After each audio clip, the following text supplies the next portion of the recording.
ఆంధ్రప్రదేశ్ వెనకబడుతుందా? మొన్న CAG report తర్వాత తిరోగమనం దిశగా వెళ్ళిపోతోంది ఆంధ్రప్రదేశ్ అనే ప్రచారం చేశారు. ఇప్పుడు ఉద్యోగాల కల్పనలో కూడా ఆంధ్రప్రదేశ్ వెనకడుగు వేసిందా? తాజాగా నిర్వహించిన లేబర్ సర్వేలో తేలిన అంశాలు ఉద్యోగ కల్పనలో ఆంధ్రప్రదేశ్ వెనకబడుతోంది అనేది. వాస్తవానికి ఇది ప్రభుత్వానికి కాస్తంత కష్టమైందే తీసుకోవడం. ఎందుకంటే ఎన్నికలకు ముందు ఇచ్చిన హామీలు కానీ చేసుకున్న ప్రచారం కానీ మేము అధికారంలోకి వస్తే 20 లక్షల ఉద్యోగాలు ఇచ్చేస్తాం అనేది, అవి కూడా ప్రభుత్వ ఉద్యోగాలు లేదా నిరుద్యోగ భృతి 3,000 ఇస్తాం అనేది. ఇప్పుడు ఏడాదిన్నర దాటేసింది. ఎన్ని ప్రభుత్వ ఉద్యోగాలు వచ్చినాయి అంటే 20 లక్షల్లో, అది లక్షల్లో కూడా అయితే రాలేదు. మొన్న వచ్చిన టీచర్లు కానీ ఉద్యోగాలు, లేదంటే మొన్న ఒక 6,000 ఎన్నో కానిస్టేబుల్ ఉద్యోగాలు కానీ, ఇవి కదా ప్రభుత్వ ఉద్యోగాలు అంటే. తర్వాత ఇంకా ప్రైవేటు ఉద్యోగాలు ఇవన్నీ లెక్కేసుకుంటే అవి 20 లక్షల్లోకి వస్తాయా లేదనేది ఒకటి. కాకపోతే ఇప్పటికీ కూడా 29 ఏళ్ల లోపు యువత 21% మంది ఖాళీగా ఉన్నారు అనేది ఈ లేబర్ సర్వే తేల్చిన లెక్కల్లో ఉందట. అది ఎంతవరకు వాస్తవం? ఒక రకంగా నిరుద్యోగత్వం పెరిగిపోతుందా ఆంధ్రప్రదేశ్లో? అలాగని ఉపాధి దొరకకుండా ఉందా? అది కూడా కంపేర్ చేసుకోవాలి. వీటన్నిటి మీద చర్చించే ప్రయత్నం చేద్దాం. సార్, ఒక్కొక్కసారి ఓకే, ప్రతిపక్షానికి ప్రచారానికి అయితే పనికొస్తాయి, కానీ వాస్తవాలు ఏంటి అనేది చూస్తే నిజంగా వీళ్ళు ఇచ్చిన హామీలు అయితే ఫెయిల్ అయ్యారని అనుకోవాలా? నిరుద్యోగుల సంఖ్య ఇంకెలా పెరిగిపోతా ఉంటే అది ఎంతవరకు రాష్ట్ర భవిష్యత్తుకు ప్రమాదం? చంద్రబాబు గారు కానీ జగన్ గారు కానీ సంయుక్తంగా ఇక్కడ మోటివేట్ చేయాల్సిన ప్రజల్ని. అది చెయ్యనంత వరకు ఆంధ్రప్రదేశ్ అభివృద్ధి అనేటటువంటిది కేవలం పేపర్లలో మనం రాసుకునే దానికే ఆధారపడి ఉంటుంది. బేసిక్గా హైదరాబాద్ అభివృద్ధిలో హైదరాబాద్లో 10,000 జీతం వచ్చేవాడు లేడా? 15,000 జీతం వచ్చేవాడు లేడా? మరి వాళ్ళు ఎందుకు బ్రతుకుతున్నారు? ఎలా బ్రతుకుతున్నారు?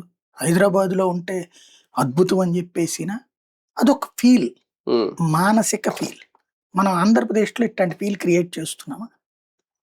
ఇక్కడ ఆడపిల్లల్ని మోటివేట్ చేయండి, మీరు మహిళల్ని మోటివేట్ చేయండి, మీ ఊళ్ళల్లో బ్రతకడం కరెక్ట్ అన్నటువంటి మోటివేషన్ చేయండి. ఇవాళ వీళ్ళు రాసినటువంటిది వాస్తవమే. ఇంకోటి, ప్రభుత్వ ఉద్యోగాలు ఇస్తానలేదు.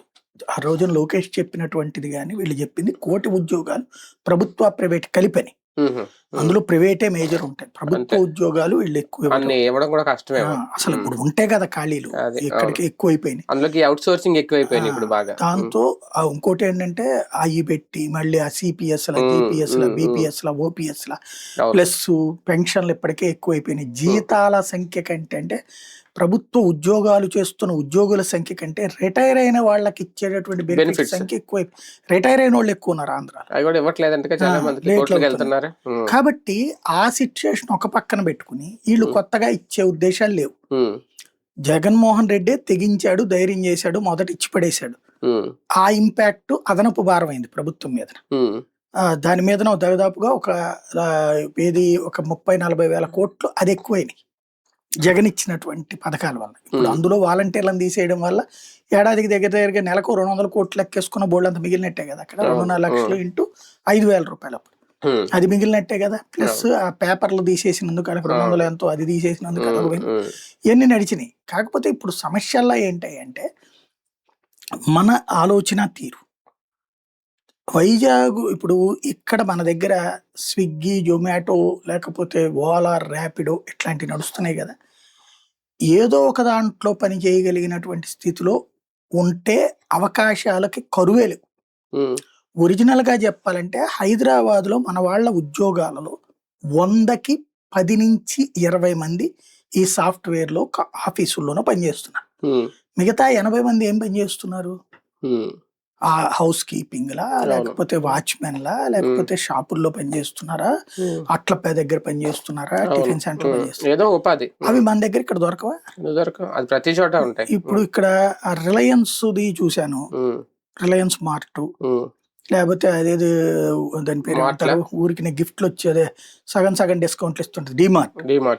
వాడి దగ్గర చూసాం మన బోర్డు, ఓ 25 పోస్టులు పెట్టున్నాయి అక్కడ బోర్డు. కానీ ఎందుకు దొరకట్లేదు ఇక్కడ అంటే, ఇక్కడ మన ఆడపిల్లలు ఆలోచన ధోరణి ముఖ్యం. మన ఆడపిల్లలకి మన ఇంటి ఆడబడుచులు, మన ఆడపిల్లల్ని మన ఊళ్ళో పనిచేసేవాడికి ఇయ్యం. ఇప్పుడు హైదరాబాద్ లోను, బెంగళూరులోను, చెన్నైలోను పనిచేస్తుంటే ఉమ్. అక్కడ 15,000 25,000 వచ్చినా పర్లేదు. అది అక్కడ మామూలుగా ఇప్పుడైతే 50,000 లక్షలు చూస్తున్నారు, ఓకే. అవును కానీ పేద కుటుంబాలు కూడా అవును. వాళ్ళ బిడ్డలు లోకల్ గా ఉన్నటువంటి మరొక అబ్బాయికి ఇయడానికి ఇష్టపడట్లేదు. మళ్ళీ హైదరాబాద్ బెంగళూరు డిమార్ట్ లో పనిచేస్తారు, డిమార్ట్ లో పనిచేస్తే ఇక్కడ డిమార్ట్ లో పనిచేయరు, చేయకూడదు. అక్కడికి వెళ్ళి చేస్తారు. అది మనకు గనక ఇక్కడ నుంచి విదేశాలకు వెళ్ళి చదువుకునే మన పిల్లలు ఇక్కడ షాపింగ్ మాల్ లో గుమస్తాగా పనిచేస్తారు తప్పు, కానీ అక్కడ షాపింగ్ మాల్ లో చేస్తారు. లేకపోతే పిజ్జా సెంటర్ లో పనిచేయడంలో తప్పు లేదు. ఎక్కడో సేమ్ కథ నడుస్తుంది ఇప్పుడు. ఈ ఈ వాతావరణం మనం మార్చకపోతే, అంటే ఫీల్ పాజిటివ్ అనేటటువంటి అట్మాస్ఫియర్ క్రియేట్ కావాలి ఇక్కడ పబ్లిక్ లో. మనం అది చంద్రబాబుకి చేతనవును, కానీ చంద్రబాబు గారి ఆలోచన అంతా నేను 25 లక్షల ఉద్యోగాలు తెప్పించేస్తున్నాను, 50 లక్షల ఉద్యోగాలు తెప్పించేస్తున్నాను ఒక అమాయకత్వంతో ప్రజలు ఇంకా నమ్ముతారన్నటువంటి దాంట్లోనే ఉన్నారు తప్పించి, ఇవాళకి కూడా హైదరాబాద్ కి బెంగళూరుకే పోతున్నాం మనం, ఎక్కువగా హైదరాబాద్ కే పోతున్నారు. కోస్తా జిల్లాలో వాళ్ళందరూ హైదరాబాద్ కి పోతున్నారు, ఉత్తరాంధ్రలో కూడా హైదరాబాద్ కే పోతున్నారు, రాయలసీమ వాళ్ళందరూ బెంగళూరుకి, చెన్నైకి పోతున్నారు చిన్న చిన్న పనులకి, ఉపాధి అవకాశాలకి.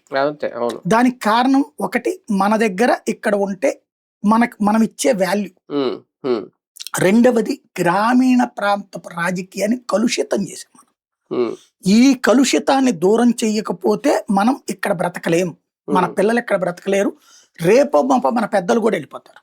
ఎందుకంటే ఇప్పుడు ఫర్ ఎగ్జాంపుల్ దొంగ కేసులు పెట్టుకుని, అక్రమ కేసులు పెట్టుకుని వేధిస్తూ ప్రతిదానికి ఒక స్వేచ్ఛగా ఇప్పుడు సోషల్ మీడియాలో అక్కడ బీఆర్ఎస్ వాడు కాంగ్రెస్ వాడిని తిడతాడు, కాంగ్రెస్ వాడు బీజేపీని తిడుతున్నాడు.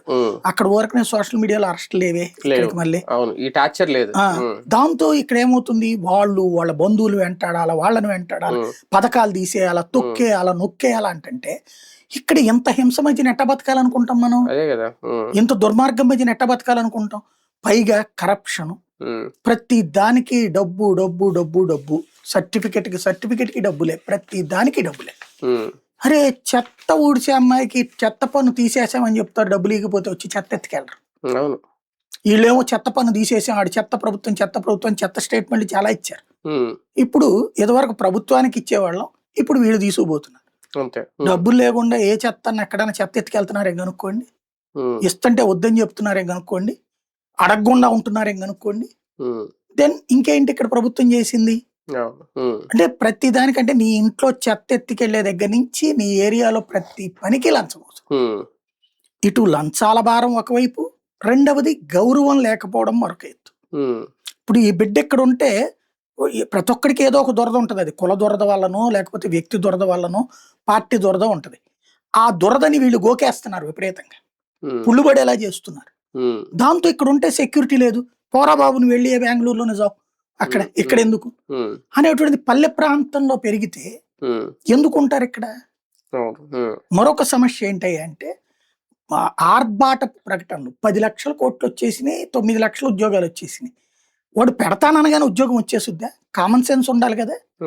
ఓ బిల్డింగ్ ఇప్పుడు అమరావతి కడతాన్నాం అనగానే కట్టేశారా, ఆకాశంలో చూడబడిందా?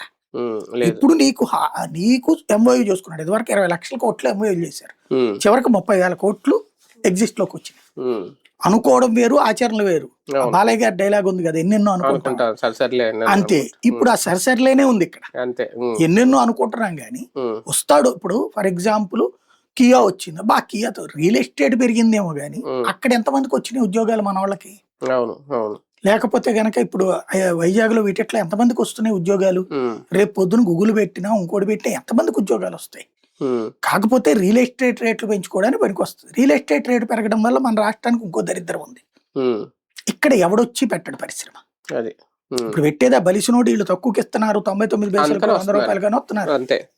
ఇప్పుడు మార్కెట్ రేట్ కొనుక్కొని రమ్మని చూద్దాం. వీళ్ళ ప్రేమికులైన అనేక యూట్యూబ్ నెట్వర్క్లు, వీళ్ళ ప్రేమికులైనటువంటి మీడియాలు ఎక్కడ ఉన్నాయి? హైదరాబాద్ లో ఉన్నాయి. ఎందుకు రావట్లేదు ఇక్కడికి? భూమి కాస్ట్ నువ్వు దోల, నువ్వు ఇస్తావా? పోనీ ఇవ్వవు. లేకపోతే ఇస్తే అన్ని 100 మంది ఇక్కడికి వస్తారు కదా. ఇప్పుడు చూడండి, హైదరాబాద్ ఆఫీసుల్లో పనిచేసే సబ్ ఎడిటర్లలో లేకపోతే పేజ్ నేషన్ లో గానీ ఈ ఛానల్స్ లో పనిచేసే వాళ్ళలో 100కి 70 మంది ఆంధ్రవాళ్ళు. అవును, కానీ అక్కడే ఉంటారు ఫ్యామిలీలతో సహా. వాళ్ళ భార్యలు అక్కడ ఏదో ఒక ఉద్యోగం చేస్తారు, పిల్లలు అక్కడే ఉద్యోగం చేస్తారు. మరి వాళ్ళందరూ ఇక్కడికి వస్తే నీకు ఆ ఎంప్లాయ్మెంట్ వచ్చినట్టేగా. ఇక్కడ రావాలంటే వాళ్ళకి ఇన్సూరెన్స్ కల్పించాలి. ఎవరు మరి లోపం? అది నీ సొంత ప్రేమికులు అవును. వాళ్ళందరూ నువ్వంటే ప్రాణం పెట్టేవాళ్ళు. ఉమ్, ఉమ్, నీ వల్లనే వాళ్ళు అక్కడ భోంచేస్తున్నావు అనుకుంటునే రకాలు. ఉమ్, వాళ్ళనే నువ్వు చూడకపోతే ఉమ్, ఎలా నడుస్తుంది? ఉమ్, ఇప్పుడు ఇంకొకటి ఏంటి, ఇక్కడ ఒక డెవలప్మెంట్ జరుగుతుంది. ఇప్పుడు 10 మంది ఇక్కడ ఉంటుంటే, ఇప్పుడు ఫర్ ఎగ్జాంపుల్ పల్లెటూళ్ళల్లో ఒక్కసారి వీళ్ళు సర్వేలు అయ్యి అంటున్నారు కదా, ఒక్కసారి సర్వే చేయమనండి. ఉమ్, పల్లెటూళ్ళల్లో ఆ ఇంట్లో ఆధార్ కార్డులు ఎన్ని ఉన్నాయి, ఉంటున్న వాళ్ళు ఎంతమంది? ఉమ్, 5గురు ఉన్న ఆధార్ కార్డులు ఉన్న ఇంట్లో 2 ఉంటారు, అవును. వృద్ధుడు వృద్ధురాలే. అవును. 3 వెళ్ళిపోతున్నారు. ఉమ్, దెన్ ఇంక ఉపాధి ఎవరికి ఇవ్వాలా? ఉమ్, అవును. ఈ ఈ- ఈ ఇంపాక్ట్ మనం ఆలోచించట్లేదు. ఉమ్, మనం ఇప్పుడు రాష్ట్ర విభజన తర్వాతన ఒక ప్రతీకార రాజకీయ ధోరణితో ఇద్దరు ఒకళ్ళ మీద ఒకళ్ళు చేయడం వల్ల రాయలసీమ ప్రాంతాల్లో వాళ్ళైతే 3 మంది, ఇతర రాష్ట్రాలను అవును. 3 మంది, ఉమ్, నాకు తెలిసి 90% మంది యువతరం ఇతర అటు రాష్ట్రాలను. ఉంటారు. ఎక్కువ బెంగళూరు రాయలసీమ అంటే. బెంగళూరు 90%, 90లో 70 to 80 అక్కడ ఉంటారు, 10% హైదరాబాద్. హైదరాబాద్ అంతే అంతే. అంతే ఎక్కువ బెంగళూరు. అదేని మనకి నెల్లూరు చిత్తూరు జిల్లా వాళ్ళంతా తమిళనాడు పోతారు, తమిళనాడు మళ్ళీ చెన్నై అటు. పోతారు అవును, వాళ్ళంతా. అవును. ఉత్తరాంధ్ర వాళ్ళు ఈ కోస్తా గోదావరి జిల్లాలు, జిల్లాలు, గోదావరి వీళ్ళందరూ హైదరాబాద్ హైదరాబాద్. పోతారు. అవును. ఉమ్, కాబట్టి ఇది వెనక్కొచ్చే పరిస్థితి నువ్వేం కల్పించావు? ఉమ్. అసలు ఇప్పుడు వెనక్కి నేను వస్తారా? చెప్తున్నా, నేను మీకు తెలుసు జమినీలో ఉమ్, 1,64,000 రూపాయలు జీతం. ఉమ్, నేను బయటకు వచ్చే రోజునికి 1,68,000 నా పే స్లిప్ ఉంది. ఉమ్, ఉమ్, ఉమ్. నేను అది వదులుకుని, అంటే అప్పటికి ఛానల్ క్లోజ్ అయినా అదే, అదే. ఇంకో 2-3 ఆఫర్లు మీకు తెలుసు అక్కడ ఉంటే చాలా వస్తాయి. ఉన్నా ఉమ్, కూడా ఉమ్, వద్దనుకుని ఇక్కడ ఏపీ 24/7 ఉమ్, వచ్చింది ఏంటి, ఇక్కడ ఒక ఛానల్ ని సక్సెస్ చేసి చూపించామంటే ఉమ్, మిగతా ఛానళ్ళన్నీ ఇక్కడ పెట్టాల్సి వస్తుంది, ఉమ్, ఆ పరిస్థితి సృష్టిద్దామని వచ్చాం. ఉమ్, తీరా చూస్తే ఏమైంది, ఆ ఛానల్ ఏడాది తిరిగేటప్పటికి 1.5-1.5కి మూతపడిపోయింది. ఉమ్, సీన్ కట్ చేస్తే ఇంకొక ఛానల్ ఎవరు ఇక్కడికి రాలేదు. ఉమ్, నేను ఆ రోజు నుంచి ఇక్కడే ఉన్నా, ఉమ్, మధ్యలో వెళ్ళి చేసిన ఉమ్, మాక్సిమం ఇక్కడే ఉన్నా. ఉమ్, నేను ఇప్పుడు ఒక నెట్వర్కే నడుపుతున్నా. నాకేమన్నా 2 ఎకరాల ల్యాండ్ ఇచ్చి ఉమ్, నువ్వు నెట్వర్క్ నడిపాయని ఒప్పుకుంటుందా గవర్నమెంట్? ప్రోత్సహిస్తుందా నన్ను గవర్నమెంట్? ఉమ్, లేదే. ఉమ్, ఇప్పుడు నేను మళ్ళీ నెల నెల పన్ను కడుతున్నానే, ఉమ్, జిఎస్టీ కడుతున్నానే, ఇన్కమ్ ట్యాక్స్ కడుతున్నానే. నేను ఎందుకు చెప్తున్నాను, నేను అక్కడ ఉంటే అక్కడికి వెళ్తుంది అక్కడ గవర్నమెంట్, అది. ఉమ్. ఇక్కడ వల్ల ఇక్కడ గవర్నమెంట్ ఇక్కడ గవర్నమెంట్కి వెళ్తుంది అంతేగా. ఈ నేను స్టేట్ డివిజన్ అవ్వగానే నేను ఇక్కడ అడ్రస్ కి మార్చేసాను. ఇది ఎందుకు, నా స్టేట్ కి నా డబ్బులు వెళ్ళాలి అంతే అన్నటువంటి. ఉమ్, అలాంటిది మీరు ఎవరిని ప్రోత్సహిస్తున్నారు? ఉమ్, ఎవడో ధనవంతుని ప్రోత్సహిస్తున్నాడు. ఉమ్, అవును. వాళ్ళు ఏం చేస్తారు, ఎప్పుడో 10 ఏళ్ల తర్వాతనో 25 ఏళ్ల తర్వాతనో వాడికి లాభం వస్తుంటే పెడతాడు, ఉమ్, లాభం రాదంటాడు, ఎందుకు పెడతాడు? ఉమ్, ఇది మనం ఆలోచించాల్సినటువంటి అంశం. అవును. అది ఆలోచించట్లేదు. ఇప్పుడు 10 కంపెనీలు వచ్చినప్పుడు, ఆ 10 కంపెనీల్లో పనిచేయడానికి సిబ్బంది వచ్చినప్పుడు, ఆ సిబ్బంది తినటానికో వంటానికో వాళ్ళకి ఇల్లు, వాళ్ళకి కావాల్సినటువంటి తినుబండారాలు, నిత్యావసర వస్తువులు, బట్టల, ఇట్లాంటివన్నీ ఆ సదరు షాపులు, ఇవి ఒక ఇది. ఉమ్, మనకి ఇక్కడ ఏమైపోయిందంటే, ఇప్పుడు ఇక్కడ ఒక ఇల్లు కొనాలన్నా, ఒక స్థలం కొనాలన్నా దూలదీరిపోయే రేటు. ఉమ్, ఇప్పుడు ఎంఎస్ఎంఈ పార్క్స్ పెట్టారు నిన్న, గుడ్, మంచిది. ఉమ్, బట్ దాంట్లో ఎవరు ప్రోత్సహిస్తారు?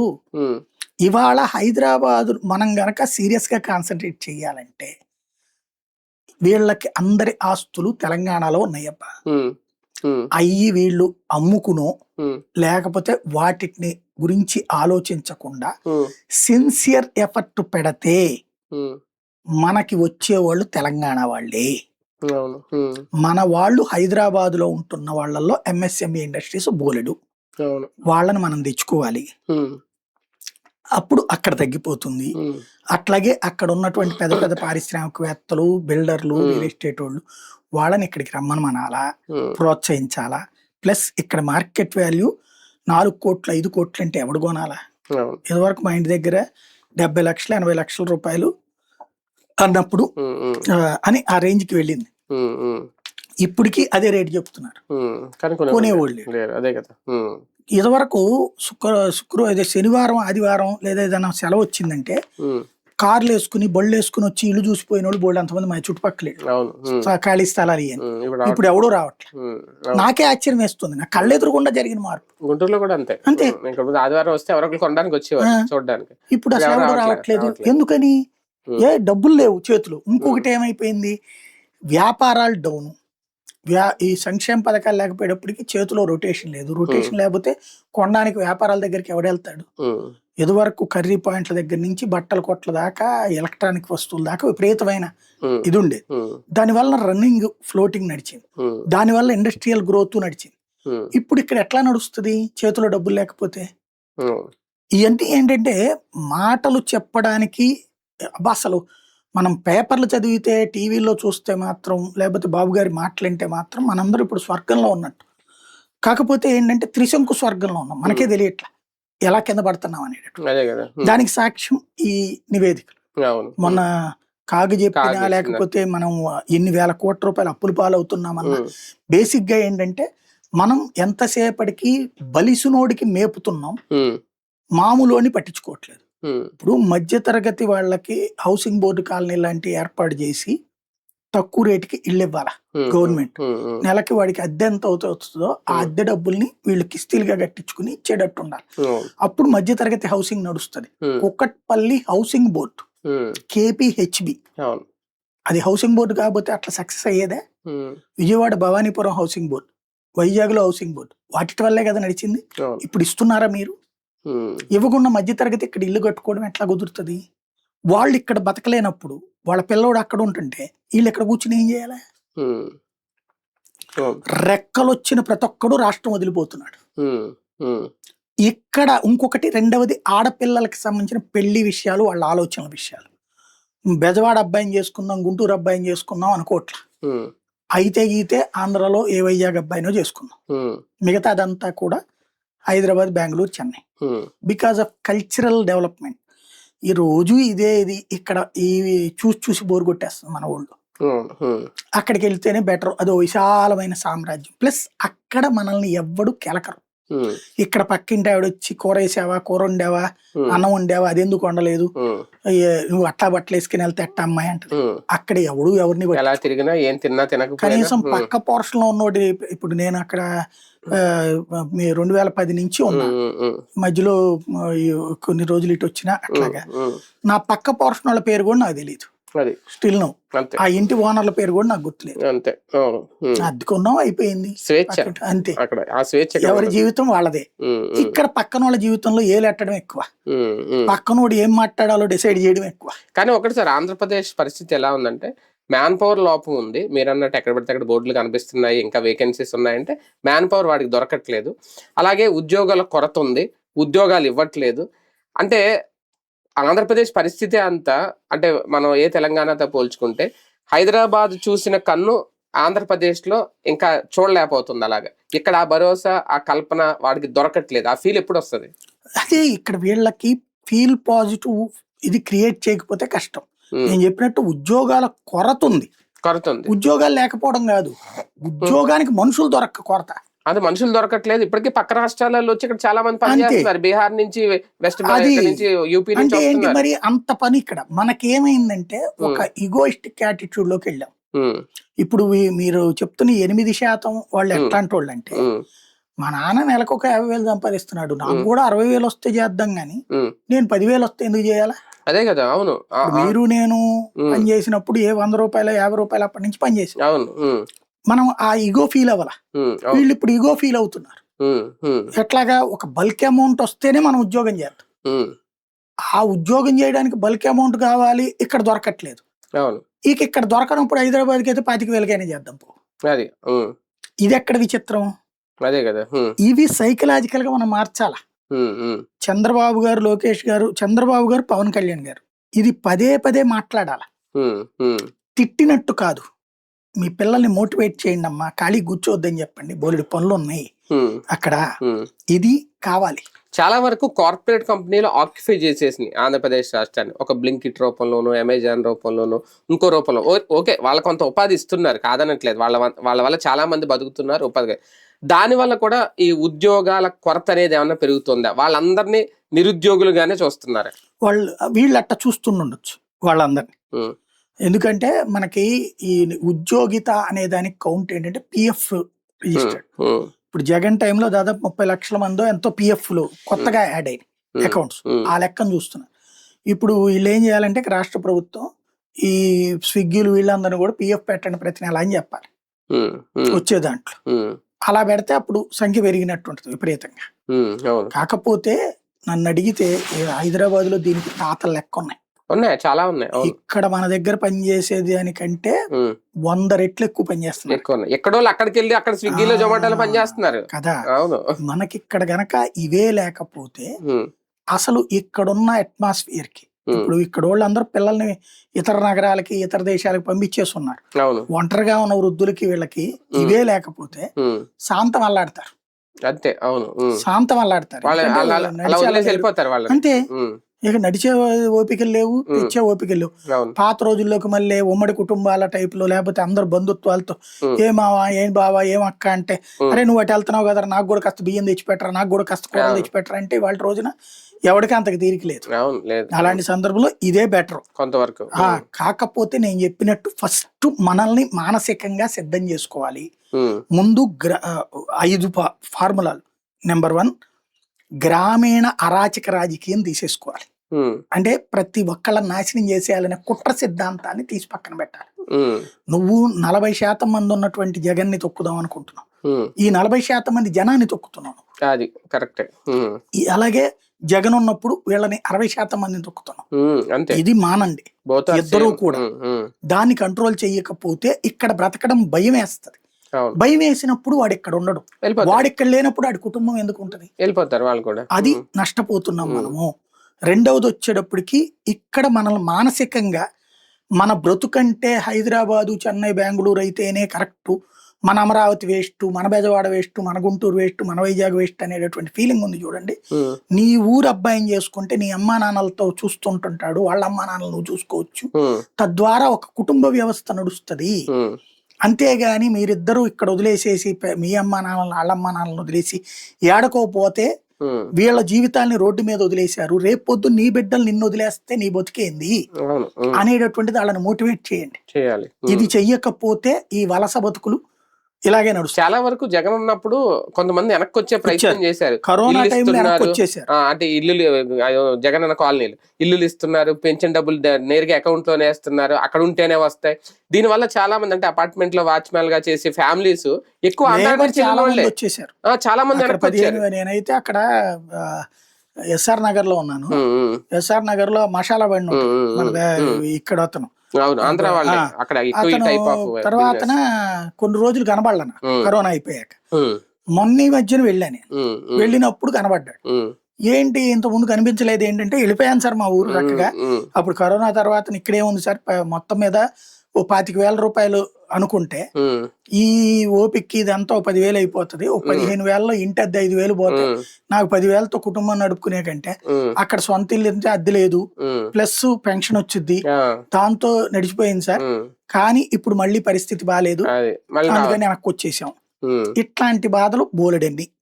మీరు ఎస్ఆర్ నగర్లు లేకపోతే ఆంధ్ర వాళ్ళు అక్కడ ఉండే ప్రతి ఏరియాలో ఉన్న వాళ్ళు ఎంతమంది ఇటు వచ్చేసి మళ్ళీ ఎంతమంది వెనక్కి వెళ్ళారు, వాళ్ళందరూ ఎందుకు ఇక్కడ బతకట్లేదో చూడండి. అదే కదా సింపుల్, వాళ్ళని అడిగితే చెప్తారు కదా. అదే అంతే. అంటే ఇక్కడ నేను అన్నది మహిళలు ఆడపిల్లల పెళ్లికి ఫస్ట్ నిరాకరిస్తున్నారు, ఇక్కడ సెటిల్మెంట్ కి నిరాకరిస్తున్నారు. వాళ్ళని మోటివేట్ చేయండి మీరు.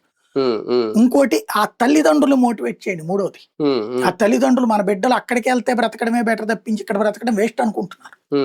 నాలుగోది మన అగ్రికల్చర్ సెక్టార్ ని పెద్ద ఇన్వెస్ట్మెంట్ గా మార్చండి. మన దగ్గర ఉన్న పెద్ద ప్రాబ్లం ఏంటంటే 100కి 60% అగ్రికల్చర్ మనం వాడట్లా, కౌలుకి ఇచ్చేసుకుంటున్నాం. అది పెద్ద ఉపాధి అగ్రికల్చర్ సరిగ్గా చేస్తే. ఎందుకని రకరకాల పంటలు పండించగలిగిన నేర్పడతనం ఉంది మనకి. కానీ రైతులు వదిలేశారు, వాళ్ళ బిడ్డలు సెటిల్ అయిపోయాక వీళ్ళు వదిలేశారు. ఇప్పుడు కౌలే నడుస్తుంది. ఈ కౌల్లో కౌలుదారు ఎక్కువ పెట్టుబడి పెట్టలేకపోతున్నాడు. దాని ఇంపాక్ట్ ఏమైపోతుంది, ఒకసారి సరిగ్గా పెట్టుబడి పెట్టి ఒక ప్రకృతి వైపరీత్యంతో నష్టపోతే ఇక మళ్ళీ అతను పెట్టలేకపోతున్నాడు. దీంతో ఖాళీగా పడి ఉంటున్నాయి బోల్డ్ అని పొలాలు. అదే కనుక దాన్ని ఒక దీని కింద చేసి దానికి అనుబంధంగానే కదా ఇండస్ట్రీస్ వచ్చేది. నువ్వు ఉత్పత్తి చేస్తే అలా ఇండస్ట్రీస్ ఎంఎస్ఎంఈల్ని డెవలప్ చేయాలంటే రా మెటీరియల్ కావాలి. పరిశ్రమ పెట్టి రా మెటీరియల్ లేకపోతే ఏం చేసుకుంటాడు, అది చూసుకోవాలి. ఐదోది అన్నిటికంటే అత్యంత ముఖ్యమైనటువంటిది ఇన్వెస్ట్మెంట్ అనేటటువంటిది ప్రభుత్వ ప్రోత్సాహం ఉండాలి. నేను ఇప్పుడు హైదరాబాద్ లో ఉన్న రేటు ఇక్కడ రేటు ఒకటే అయితే నేను ఇక్కడికి ఎందుకు రావాలి? ఇక్కడ కరెంటు దోల తీరిపోతుంది. అదే కదా. హైదరాబాద్ లో డొమెస్టిక్ పవర్ కిందన బోలెడని చిన్న చిన్న ఆఫీసులు పనిచేస్తాయి. ఇక్కడ మాత్రం షాపోడికి కూడా కమర్షియలే, చిన్న షాపోడికి ఇంట్లో సామాన్లు పెట్టుకుని అమ్ముకునేటటువంటి 12 రూపాయలు యూనిట్ కి ఎక్కడి నుంచి బాధతాడు, ఎక్కడి నుంచి సస్తారు వాళ్ళు? ఆ డబ్బులు ఎవరి మీద వెయ్యాలా? దానివల్ల కాస్ట్ ఆఫ్ లివింగ్ ఎక్కువ. కానీ భవిష్యత్తులో కూటమి ప్రభుత్వానికి ఇది ఒక మైనస్ అవుతుందా? సంతృప్తి పరచకపోతే అంటే అద్భుతంగా ఉందన్న మాటలు కాదు, ఉమ్, ఉమ్. చేతలు కాకపోతే మైనసే. అంటే పైగా వీళ్ళు ఇచ్చిన హామీలు గాని ఆ నిరుద్యోగ వృత్తి ఇంకా మొదలు ఉద్యోగ పెట్టలేదు మరి. వృత్తి లేదు, మహిళలకు 1500 లేదు. అది లేదు. జగన్ టైంలో ఇచ్చిన వాటిలో నవరత్నాలు అవి ఉమ్, 9, ఉమ్, వీళ్ళు ఇక్కడ 6లో 3 మిస్సింగ్. ఉమ్, 50 ఏళ్ళకి పెన్షన్ లేదు, ఇటు ఇది లేదు, అది లేదు. రైట్. ఇది ఒక రిమార్క్ అవుతుందా కూటమి ప్రభుత్వానికి, తెలుగుదేశం పార్టీకి? నిరుద్యోగ సంఖ్య అయితే పెరుగుతోంది ఆంధ్రప్రదేశ్లోనే సర్వేలు చెప్తున్నాయి. 29 ఏళ్ల లోపు వాళ్ళు ఇంకా 21% మంది నిరుద్యోగులుగానే ఉన్నారు అనే లెక్కలు చెప్తున్నాయి. మరి దానికి ఏం సమాధానం చెప్తుంది ప్రభుత్వం? ఇంకా ఆంధ్రప్రదేశ్ని ఒక హైదరాబాద్ స్థాయిలో చూసే పరిస్థితి వస్తే గానీ ఇది ఫుల్ఫిల్ అవ్వదా? ప్రభుత్వం ఏం చేయాలి, ఏం చేస్తుంది అనేది వేచి చూద్దాం.